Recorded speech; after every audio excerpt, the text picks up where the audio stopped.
Meus irmãos, a graça e a paz, é mais um culto na presença do Senhor. Gostaria de meditar com os irmãos um texto da palavra do Senhor. Amém? Abra a tua Bíblia aí. O texto está lá em Juízes, capítulo de número 2. Vamos ler do versículo 1 até o versículo de número 5. Sempre lembrando que, amém, nós temos agora um canal, amém, ponto de pregações. Compartilhe o conteúdo, amém. Clique lá no sininho, amém, para que possamos assim então levar a palavra do Senhor de casa em casa em vários locais. Isso é importante. E você fazendo isso, se inscrevendo, você está cooperando para que o Evangelho seja expandido, amém, e possa alcançar lugares mais longínquos, tá bom? Isso é muito importante, amém, em nome de Jesus. Diz assim o texto da palavra do Senhor: Subiu o anjo do Senhor de Gilgal a Boquim e disse: Do Egito fiz subir e vos trouxe a terra que sob juramento havia prometido a vossos pais. Eu disse: Nunca invalidarei a minha aliança convosco. Vós, porém, não fareis aliança com os moradores desta terra. Antes, derribarei os seus altares, contudo não obedeceste a minha voz. Que é isto que fizeste? Pelo que também eu disse: Não os expulsarei de diante de vós.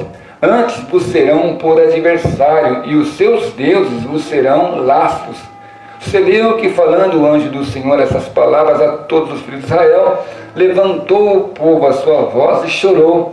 Daí chamaram a este lugar Boquim e sacrificaram ali ao Senhor. Vamos orar? Senhor nosso Deus, querido e eterno Pai, graças damos a Ti, porque estamos mais uma vez, Pai, levando a Tua palavra, meu Deus, de casa em casa. Ó Pai, ao coração de cada irmão e cada irmã, e também para que o Senhor possa curar a nossa terra, sarar nossas feridas, Pai, e nos levar cada vez mais a uma relação íntima, uma relação, ó Deus, profunda com o Senhor. Pai, abençoa cada um, abençoa a tua igreja, abençoa cada irmão que ouve esta mensagem, Pai, e que ele possa, Senhor, ser edificado, ele possa, Pai, cada vez mais crescer na graça e no conhecimento do Senhor. Pai bendito e amado, nesses dias tão difíceis, Pai, nesses dias, meu Deus, Pai, onde temos visto, Pai, a doença assolada, meu Deus, não apenas no Brasil, mas em todas as nações.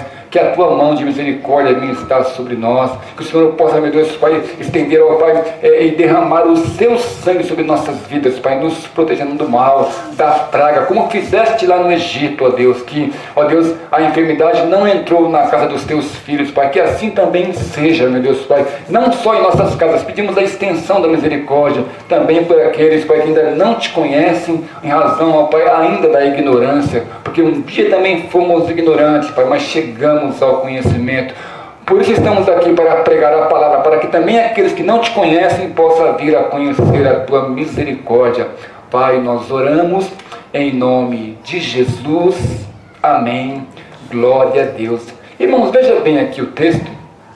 Diz assim, ó: Subiu o anjo do Senhor de Gilgal a Boquim e disse. Olha que interessante. Eu vou indo de passo a passo, a gente vai aprendendo de passo a passo aqui, amém? Em cada porção. Eu quero trabalhar 3 aspectos aqui. À medida que eu vou falando de um, eu vou colocando, isso, passo a passo, todo o segmento de ensino. Ele diz aqui: Subiu o anjo do Senhor de Gilgal a Boquim. Olha que interessante. O que eu aprendo aqui é que o anjo do Senhor, que é uma representação de Deus no meio do seu povo, na pessoa do Filho, ele sempre esteve, está e estará em companhia do seu povo. Ele não abandona o povo. Aqui fala que ele subiu junto, ele caminhou junto, ele esteve junto com o povo em qualquer situação. O que eu aprendo com isso? Aquilo que Jesus falou para nós, que ele estaria conosco todos os dias. Ele fala assim: eis que estou convosco. E se você perceber lá na passagem, ele fala assim, que não estará. Ele fala que eu estou, ele coloca no presente. Por que é importante você entender isso? Porque você conta o teu tempo sempre no presente, nunca no futuro. Porque cabe a nós o momento presente.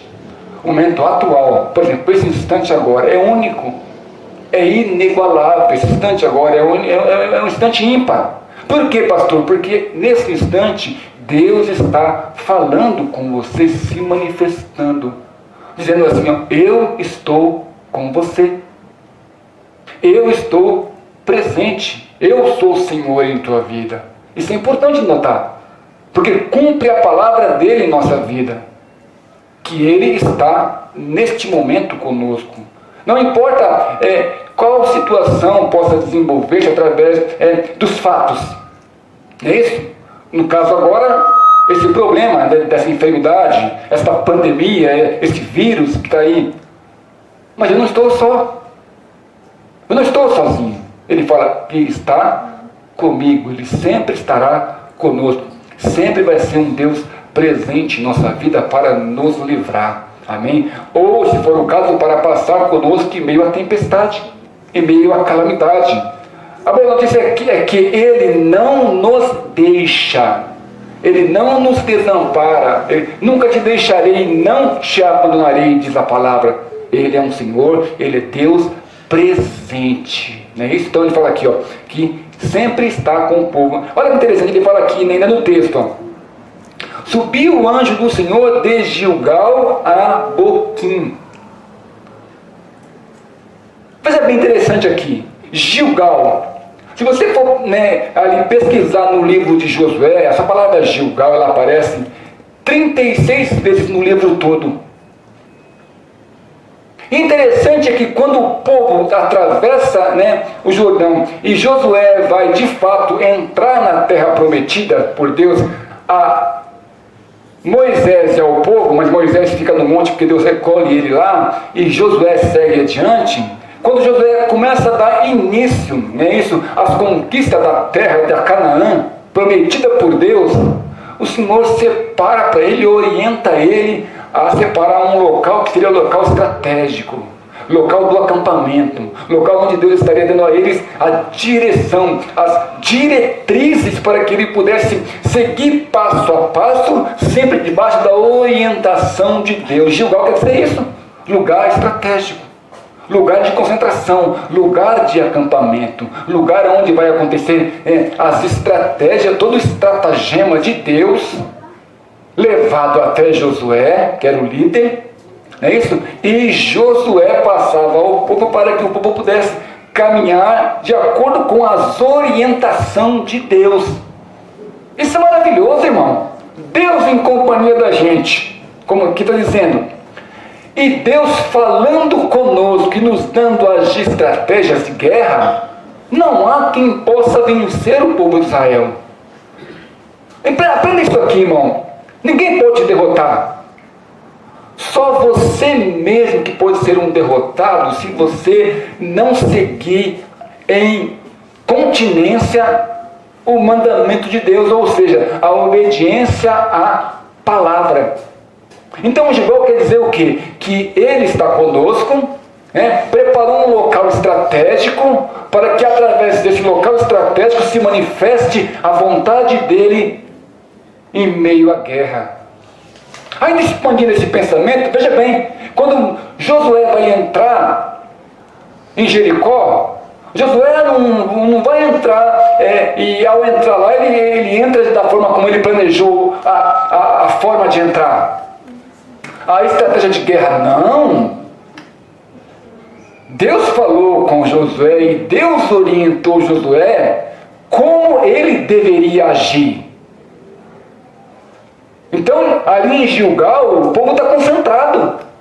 E ali em Gilgal, Deus está falando com o líder, Deus está falando com Josué, para que Josué seja aquele que orientar o povo como deveria andar. Que passo deveria ser dado, instante a instante. Tanto é que ele recebe a estratégia, de rodar a cidade uma vez a cada 7 dias, no 7º dia, rodar a cidade 7 vezes, depois gritarem e tocarem o chofar, tocarem as trombetas. E a Bíblia diz o quê? Que o inimigo caiu por terra, porque o povo de Deus, seguindo a orientação do Senhor, caminhou em obediência e em vitória. Então Gilgal quer dizer o quê? Exatamente isso, o local de estratégia que o povo ia ter de Deus para poder alcançar. Irmão, nós não podemos andar sem estratégia. Eu posso, né, assim, eu acho que isso vem agora, um pensamento meu, que a igreja na terra é Gilgal do passado. Porque Deus fala a sua igreja, né, através do seu líder, do seu pastor, aquele que ele colocou à frente, né, dando aquele líder a estratégia para que a igreja possa continuar guerreando. Irmão, nós estamos em guerra constante, amém? Estamos em guerra constante, amém? Agora é mais um período de guerra, onde a igreja tem as suas armas. A Bíblia fala que nossa luta não é contra a carne nem contra a sangue, mas contra principados e potestades. Amém? Então, por trás de tudo o que está acontecendo, há uma influência maligna que leva o homem a pecar. E o pecado do homem traz a consequência. Tudo que está acontecendo nesse contexto atual é consequência de pecado. Pecado do homem, desobediência dele, a forma com que ele anda, aquilo que ele ingere, aquilo que ele come. Entendeu? Eu não quero entrar em detalhes da doença, onde foi o pico dela e por que foi aquilo. Amém? Mas, irmão, tem tudo a ver com a prática do ser humano. Porque o homem tem uma tendência malévola de, infelizmente, ter posturas totalmente contrárias à vontade de Deus e paga o preço por aquilo que ele mesmo acaba fazendo. E Deus quer nos dar estratégias, amém? Para que a gente possa ter os cuidados devidos, se manter guerreando na palavra e ter a garantia da proteção dele. Porque o que importa é isso. Amém? É que nós temos sobre nós a proteção de Deus. Isso é o mais importante. Com relação ao que vai acontecer, esperamos em Deus e oramos a Deus que não venhamos sofrer o dano. Mas ainda que venhamos a sofrer, Deus é conosco. Deus é fiel. A minha garantia, irmão, é que Ele é comigo, é que Ele é fiel. E que Ele está me dando uma estratégia de guerra a partir da sua igreja, como foi lá com Josué, ali em Gilgal. E você vê que o anjo sai com ele de Gilgal e vai até Boquim. Olha aí, Boquim. Boquim é o quê? A palavra Boquim no hebraico é o quê? Local de prantear, local do choro. Onde as pessoas estão ali desenvolvendo, né, essa questão do choro. Então aqui o texto vai dizer aqui, que quando o anjo do Senhor, aqui no versículo de número 3, diz assim, ó, versículo 3. Pelo que também eu disse, não os expulsareis de diante de vós, antes vos serão por adversários, e os seus deuses vos serão por laços. Versículo 4. Sucedeu que, falando o anjo do Senhor estas palavras, todos os filhos de Israel levantou o povo a sua voz e chorou. Olha aqui, aí aquele lugar ficou chamado Boquim por causa do choro deles. Mas por que eles choraram? Será que o choro foi sem razão? Não, irmão. O choro dele foi porque o anjo do Senhor os repreendeu, porque eles haviam deixado a aliança. Eles haviam quebrado a aliança que Deus havia feito com ele. Então o anjo vem, os repreende, e na repreensão que o anjo traz a ele, eles então choram. Há um grande choro, um grande pranto. Então o choro não é sem razão. Há um motivo pelo qual as pessoas choram. E aqui o texto diz que o choro foi por causa do pecado que o povo havia cometido. Isso é importante você notar. O choro não vem sem razão. Eu quero que você entenda uma coisa aqui. Todo o choro, ele vem em função de pecado. Quero que você entenda isso. Às vezes não é pelo pecado que você cometeu, mas pelo pecado que um filho teu cometeu e você sente a dor. Mas é o choro. Às vezes você chora por uma questão que você não está inteiramente envolvido nela, mas há alguém que você tem como querido, como ente, que está envolvido naquele choro. Então ele sempre vem em função de algum tipo de pecado, algum pecado. Irmãos, a Bíblia é clara. Sempre há essa questão, amém, do choro aí. Porque alguém de alguma forma se envolveu com o pecado, e o pecado trouxe dor, e a dor, em meio à repreensão, traz o choro. Jesus, irmão, o próprio Jesus chorou por causa do pecado.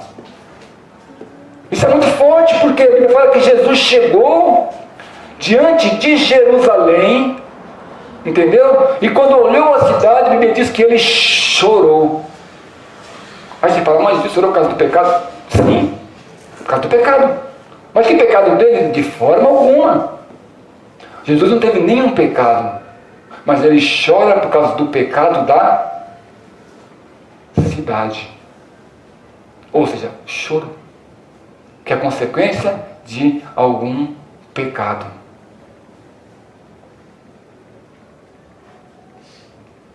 Então nós vemos que exatamente eles aqui, Deus guiando-os, caminhando com eles, não é isso?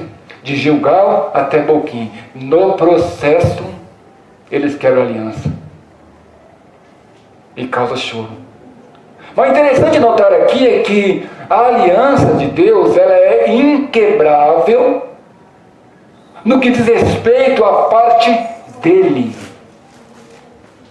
Você vai entender aqui no versículo número 2, no versículo número 1 ainda, diz assim, ó: subiu o anjo do Senhor a Gilgal de Boquim e disse: do Egito fiz subir e nos trouxe a terra que sob juramento havia prometido a vossos pais, e disse: nunca invalidarei a minha aliança convosco.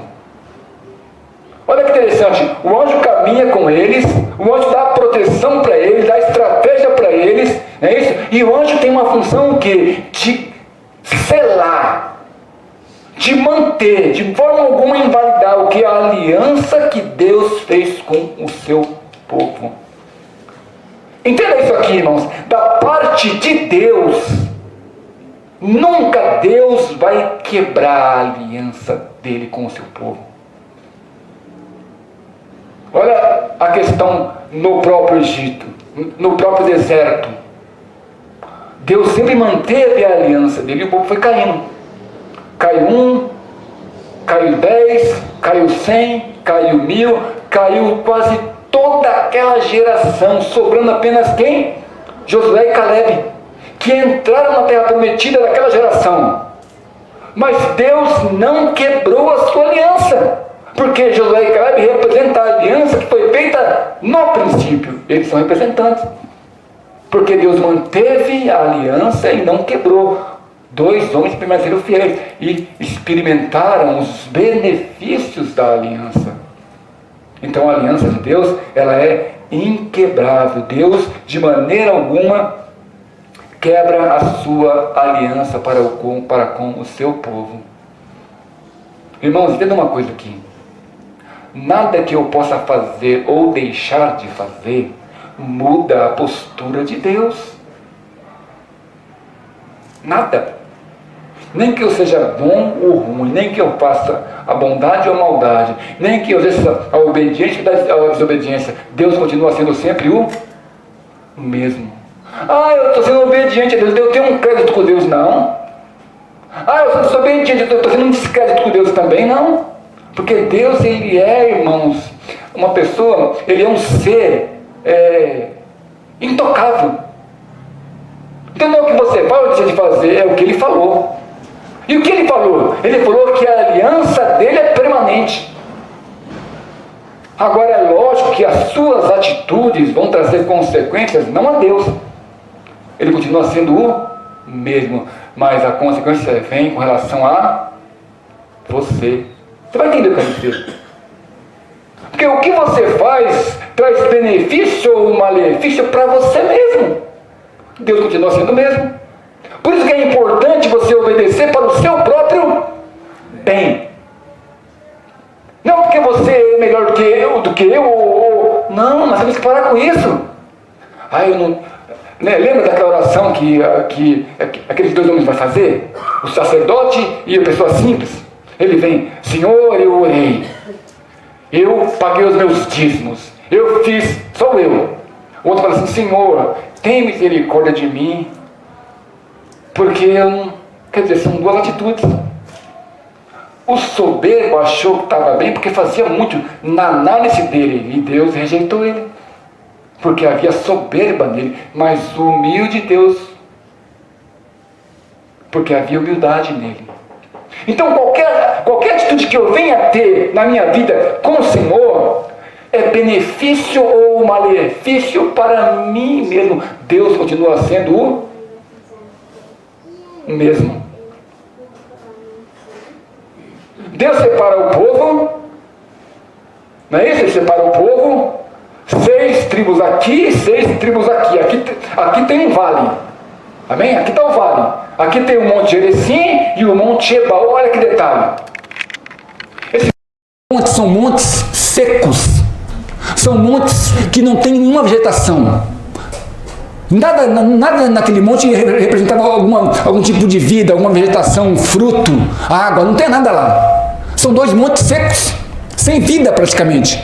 Deus coloca 6 tribos em uma e 6 tribos em outra. E fala assim, ó, esses 2 montes... Quem obedecer a Deus vai receber a bênção. Quem desobedecer vai receber a maldição. Mas os 2 montes são secos. O que eu entendo com isso? É que a bênção não vem dos montes. Porque os 2 são secos. A bênção vem da atitude de quem está no monte. Você entende? Então a bênção vem da tua postura. A bênção vem do teu comportamento diante da promessa, não do lugar que você está. Amém? Porque lugar é só lugar. Deus fala, aquela mulher fala, né, diante de Jesus, né? Meus pais falam que para adorar é em Samaria, outro fala para adorar em Jerusalém. Ele fala assim, mulher, o tempo e já chegou, que nem aqui nem lá vai adorar a Deus, porque os que adoram a Deus de verdade, adoram a Deus em espírito e em verdade. Esses são os que Deus procura como seus adoradores. É atitude, irmão, é postura, é aquilo que eu faço diante daquilo que Deus colocou para mim. Não importa o local, não importa a situação, não importa se o lugar de culto é um lugar rústico, é um lugar adornado, é um lugar enfeitado, é um lugar... Não importa o local do culto, o que importa é o conteúdo, o que importa é a essência, o que importa é onde está o teu coração e a tua verdadeira adoração. É isso que importa. O resto, meu irmão, é só resto, o resto é só estética, é só aparamento. Eu posso ir de casa em casa, uma casa simples, humilde, ali levar a palavra e ter 2 ou 3 pessoas ali. Se ali houve adoração, sinceridade, ali Deus se fez presente. E você pode ir num lugar que tem uma multidão de pessoas, mas se Deus não vê ali um coração humilde, um coração quebrantado, ali Ele não se fez presente. Porque não é o local. Os 2 montes, repito, os 2 montes, tanto Gerizim quanto Ebal, eram montes secos, áridos. Mas a bênção vinha da atitude de cada pessoa que foi colocada ali. Se houver obediência, haverá bênção. Se houver desobediência, haverá maldição. Porque vem da atitude, do comportamento das pessoas que estão vivendo ali naquele ambiente. Você entende isso? E não importa a atitude da pessoa, a aliança de Deus, ela permanece fiel, firme, ela é inquebrável. Amém? Por isso que você tem que compreender que Deus não trabalha com números. Digamos que, não é o caso, mas vamos colocar aqui, digamos que chegue o fim dos tempos. E chegado o fim do tempo, Deus na sua análise, que é onisciente, que é a sabedoria em pessoa, a essência da sabedoria é Deus, né? Ele sabe de tudo. Chegou o fim dos tempos, e no fim dos tempos viveu milhões e milhões e milhões de pessoas na terra, mas só alcançou a promessa, vamos colocar assim, 20 pessoas. Mas que absurdo, cadê a promessa de Deus? Se cumpriu. Mas como? Com 20 pessoas? Sim. Porque ele não está preocupado com o número.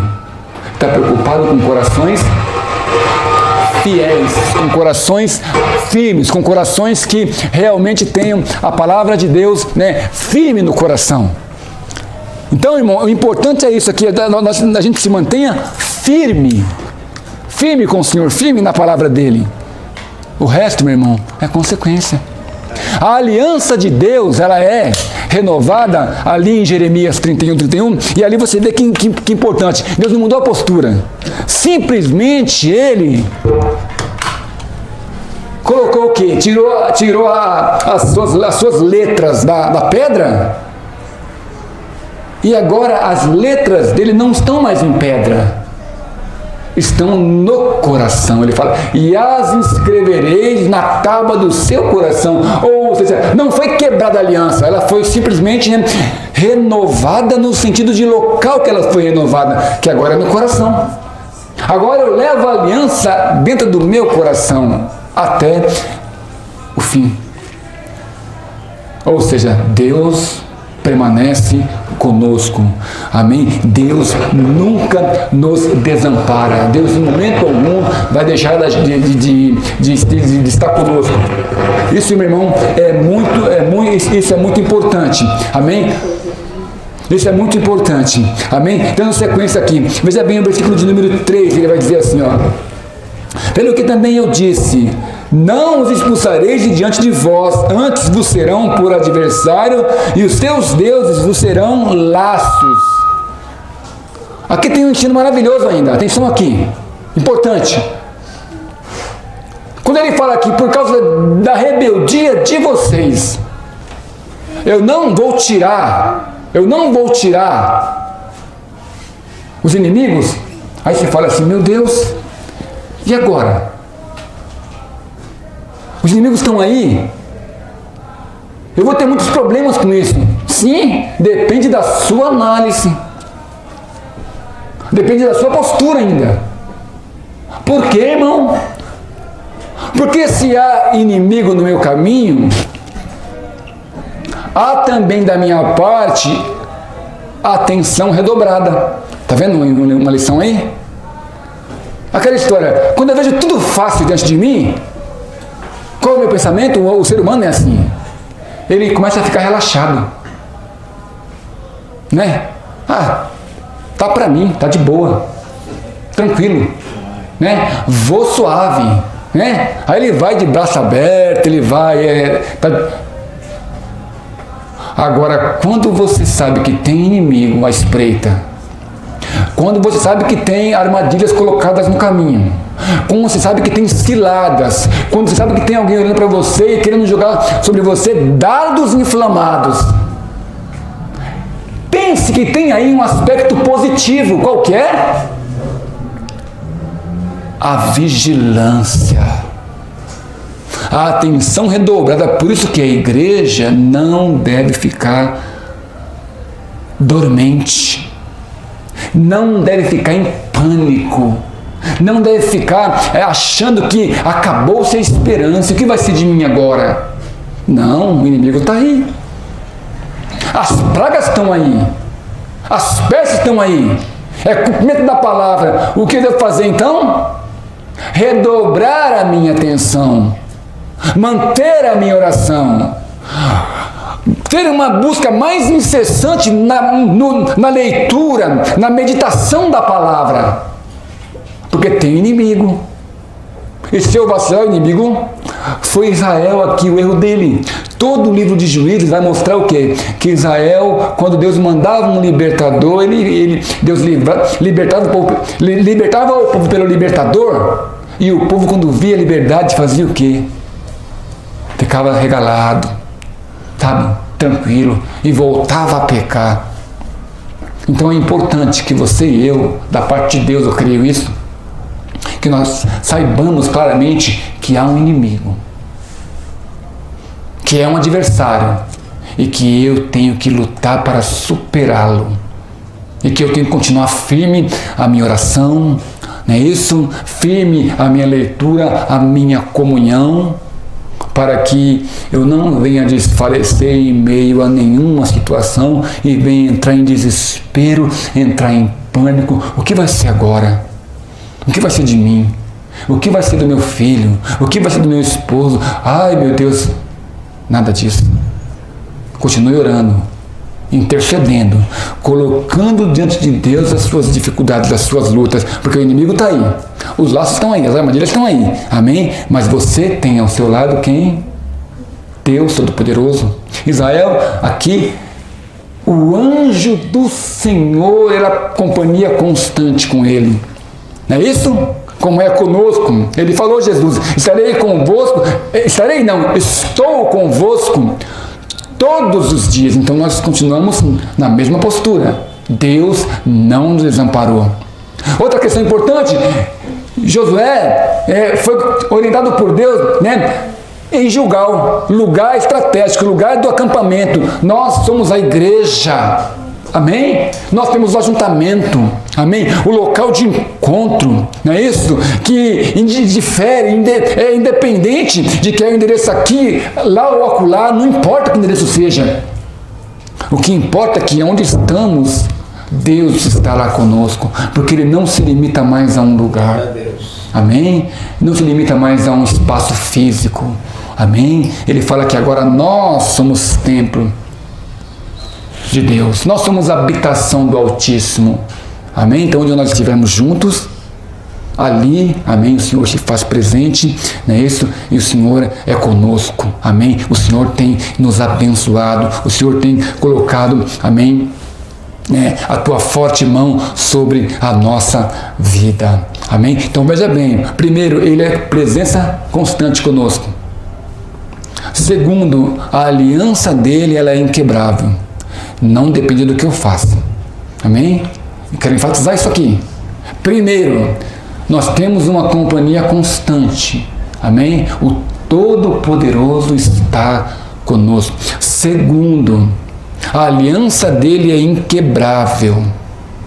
Amém? Não há o que eu faço ou deixo de fazer que vai quebrar a aliança de Deus. Mas é óbvio que a minha postura me favorece ou me desfavorece. Depende do que eu faço diante daquilo que Deus colocou diante de mim, da orientação dele. E eu quero terminar essa reflexão, amém, dizendo que o choro é ouvido. Eu quero voltar a essa questão, amém? Nós não estamos sozinhos. Verdade é que nós acabamos o quê? No vai e vem, no trajeto de ir e vir, nós somos tendenciosos ao mal. Nós temos uma tendência a entrar em desespero, a entrar em pânico. Mas tem também um sistema maligno que tenta colocar para nós o que é o pânico, o desespero. Nós não podemos entrar na mídia, não podemos entrar no sistema, porque o sistema ele trabalha de uma forma que você tem que entender. O sistema ele é financeiro, ele é capitalista, o sistema é político. Entendeu? Então o sistema vai usar qualquer elemento que possa estar acontecendo para favorecer aquilo que eles pensam que é bom para eles. Eu não tenho que entrar nessa. De maneira alguma. Eu tenho que manter a minha esperança em Deus. Se no trajeto eu entrar em desespero, alguma coisa, amém? Nós temos que cair em si e voltar para o Senhor. Voltar para Ele. Entendeu? Porque eu posso não estar chorando por um pecado que eu cometi. Mas talvez eu chore por um pecado que um irmão meu acabou não vigiando e cometeu. Então, de uma forma ou de outra, eu estou inserido no contexto e devo manter-se em espírito. Manter-se em batalha, manter-se em comunhão, manter-se de forma intercessória a favor ou de alguém tão próximo de mim, como não tão próximo, mas que é irmão na fé. Não é isso? E que está caminhando comigo. Então o choro ele é consequente, às vezes, talvez do meu pecado, como também talvez não é do meu pecado, mas do pecado de alguém. Não é isso? Que faz parte do meu dia a dia. Quero enfatizar Jesus, irmão. Ele chega diante de Jerusalém, ele não tem pecado, Ele é o Filho de Deus, o Deus Altíssimo na pessoa do Filho. E ele olha para Jerusalém e ele chora. Porque também é lícito que a gente, amém, chore a dor do outro. Porque nós sabemos disso. A bênção do irmão é a minha bênção, não é assim? Mas também a dor do irmão é a minha dor. Aqui Jesus sente a dor por Jerusalém, e a dor que ele sente de ver a cidade daquele jeito causa nele choro. Ele chora. É isso? Na trajetória ele chora. O choro dele é consequência do pecado de todo o Israel. Então, meu irmão, quero que você entenda. A Bíblia diz, lá no Salmo 30, no versículo de número 5, diz assim, ó, porque não passa de um momento a sua ira. O seu favor dura a vida inteira. Ao anoitecer pode vir o choro, mas a alegria vem pela manhã. Olha que interessante, eu quero terminar nesse versículo. Porque ele vai dizer aqui, ó, porque não passa de um momento a sua ira. Ou seja, a indignação de Deus se manifesta, ela é manifesta por causa do pecado. Porque Deus não tem prazer no pecado. Amém? Deus não tem prazer no pecado. Então, quando um pecado acontece da nossa parte, amém? Deus não fica satisfeito, não fica alegre. Causa nele uma indignação, uma ira. Deus, permitiu que o povo estivesse cercado de inimigos por causa do pecado deles. Aí você fala, como eu já falei, Então, Deus, se vinga do povo? Não, Deus dá ao povo uma estratégia. Peraí, pastor, estratégia é permitir que fique no meio dele adversários? Sim. Porque vai causar ele a atenção e alerta deles ficarem atentos. Ele fala aqui, ó, porque não passa de um momento a sua ira, é só um momento, vai passar. À medida em que eu reconheço que pequei e confesso o meu pecado, amém? A ira de Deus, naquele instante, cessa. Porque ele não é longânimo, ele não é contínuo em irar-se. Não é isso? E ele fala assim, o seu favor dura a vida inteira. No processo da minha vida, nas páginas que vão desenrolando na minha vida, haverão vários acontecimentos e fatos que não vai ser agradáveis para mim, e muito menos Deus vai estar feliz com a minha atitude. Mas ele continua sendo o que, como diz o texto, o seu favor continua diante de mim. Ele não tirou o favor dele, porque eu cometi um erro. Não, ele continua ali, porque ele dura a vida inteira. Então o favor de Deus continua sempre conosco, sempre. É isso? E ao anoitecer pode vir o choro. Que choro que é esse? Já falei. Choro consequente de um pecado, ou cometido por mim, ou por alguém próximo a mim. Não importa, é choro, então eu vou chorar. É o choro de uma mãe que está buscando a Deus, clamando a Deus nas madrugadas ou durante o dia, não importa que tempo seja. E essa mãe está em comunhão com Deus, mas um filho ou uma filha está vivendo uma vida que desagrada a Deus.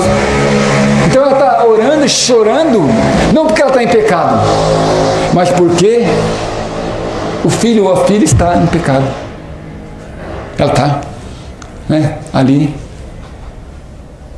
E quando fala que não dura a noite, o choro pode durar uma noite, ao anoitecer pode vir o choro. Ele pode durar, em outra versão, ele pode durar a noite toda. Essa noite para Deus, não é como noite para nós. Porque noite para nós escureceu, Passou a noite, a madrugada, amanheceu, acabou a noite. Para Deus pode ser um tempo mais distante. Não é isso? Pode ser um período de prova mais longo. Não é isso? Ana vai até o altar e vai orar a Deus e chora. Ela não está em pecado. Não é isso? Mas o pecado de alguém está afetando ela. De quem? Da adversária. Penina. O que Penina fazia? Penina escarnecia dela, afrontava ela. Penina provocava ela. É porque Penina tinha filho e usava os filhos dela como, está vendo? Eu tenho filho. Eu gero filho para o meu esposo e você não. Ou seja, ela usava esse argumento para atacar. Era um pecado dela contra Ana. Ana ia ao altar, chorava, não ensinando em pecado, mas porque o pecado da outra ficava ali. Não é isso? E ela chorava intensamente. Aí vem, né, Eli, mulher, a essa hora já está embriagada? Ele fala, não, meu senhor, eu estou orando para que Deus, né, me dê o favor de ter um filho. Quanto tempo durou a petição de Ana? O período em que ela realmente descobriu que estava grávida. Teve um processo. Qual é o meu? Qual é o teu? Não sabemos. Quantos dias dura a minha noite? Não sei. Mas eu sei que o texto termina assim, ó. Mas a alegria, ela vem pela manhã. Entendeu? Ou seja, o sol da justiça vai brilhar. Amém? Deus vai, né, colocar diante de mim aquilo que é o favor dele para mim no tempo dele. Então cabe a nós o quê? Esperarmos o favor de Deus. E enquanto esperamos, continuemos perseverantes em oração, ainda que chorando. Amém? Quanto tempo? Não sabemos, mas sabendo que esse choro vai passar e a alegria virá, e ela virá, amém, com a bênção de Deus a nosso favor. Amém, irmãos? Que Deus abençoe ricamente a sua vida, amém? Que você possa pegar essa palavra, amém? Compreender que o Senhor tem para nós, né, um conselho, amém? Que Ele é companhia constante, amém? Que Ele não quebra a aliança dele conosco, amém? E que o meu choro e o seu choro, ele é ali, amém? Recolhido por Deus e ele não dura o tempo todo. Que o Senhor, amém, manda para nós a alegria, amém? Logo pela manhã. Vamos orar em nome de Jesus. Senhor, nosso Deus querido e eterno Pai, nós agradecemos a Ti. Louvamos o Teu nome, Pai, por este momento, por esta palavra simples, mas uma palavra que vem ao nosso coração para nos fortalecer. Ó meu Deus, em nome de Jesus, dá a cada um de nós, Senhor, Pai, uma semana maravilhosa, uma semana de vitória. Pai, continua a nos guardar, livra-nos do mal, nos dá a Tua bênção, Pai, ser com cada um, ó Pai, que sai para o trabalho, ou aqueles que ficam em casa, que o Senhor venha pôr as Tuas mãos, a Tua proteção, dá os Teus livramentos e nos dá também, ó Deus, a sabedoria, Pai, para poder viver esses dias tão difíceis, Pai, que estamos vivendo. Pai, nós, a Tua igreja, oramos e fazemos isso, ó Pai, no nome santo e poderoso de Jesus Cristo.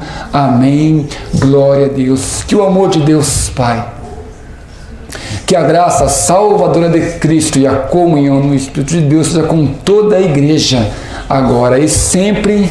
Toda a igreja diga amém. Amém. Deus abençoe, amém. Que eles tenham uma noite de paz, amém. Uma semana de vitória, em nome de Jesus. Está encerrado o culto. Deus te abençoe.